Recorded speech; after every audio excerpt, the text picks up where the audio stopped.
For more on the Hong Kong protest, I'm joined by Wang Xuewen. He is a political analyst and former deputy chief of the International Business Daily. You just heard Judan's report. They profiling one of these students who decided to leave. We're seeing more and more students leaving. What would you say is behind the scaling down of the protest, do you think? I think more and more protesters have realized that what they did are against the law, are not within the framework of the law. And in my opinion, they should have a better understanding of democracy.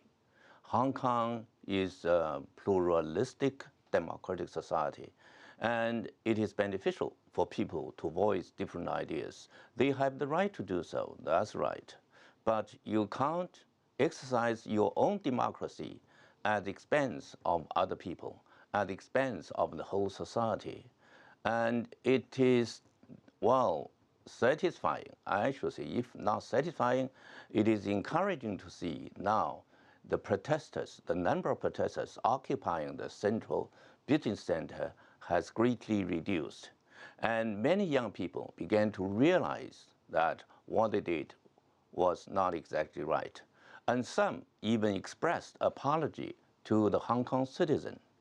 And the silent majority are no longer silent. They view their opposition, different ideas to the protesters, especially to the young people, including parents and relatives, and the presidents of universities. Now, the number of students studying in universities has greatly increased and more or less restored to normal. So I see the future of Hong Kong, well, is still good. Let's talk about these talks. They're scheduled for later this week, Friday. What do you think we can expect from them? And the talk is good. It's good to have communication rather than confrontation. The talk between the Hong Kong government and the representatives of the protesters.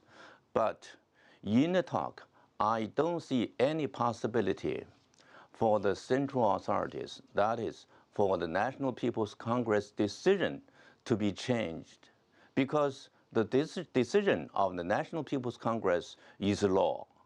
And the decision is made through discussion by the representatives, by the members of the Standing Committee, and based on the basic law of Hong Kong. And the basic law of Hong Kong is the most important law. It plays the role of Constitution for Hong Kong. So you can't change the law. But of course, there's room. There's a lot of things for the discussion. For instance, there's always room to improve democracy, to improve all sorts of things in any society. And after that, I hope the government of Hong Kong and the common people of Hong Kong would have a better understanding of each other. Whatever to do or whatever to talk, law is of first importance. Democracy, any people who exercise democracy must do that within the framework of law. You can't violate the law and to express your opinions, that's all right, but you can't violate the social order, do damage to the economy, do damage to the transportation. And there is no hope. I don't think there is room for the central authorities to budge on the fundamental stand. Anyway, I hope democracy of Hong Kong will be improved step by step according to the basic law. Wang Xuewen joining us from Beijing with his thoughts on the protests in Hong Kong. Thank you so much.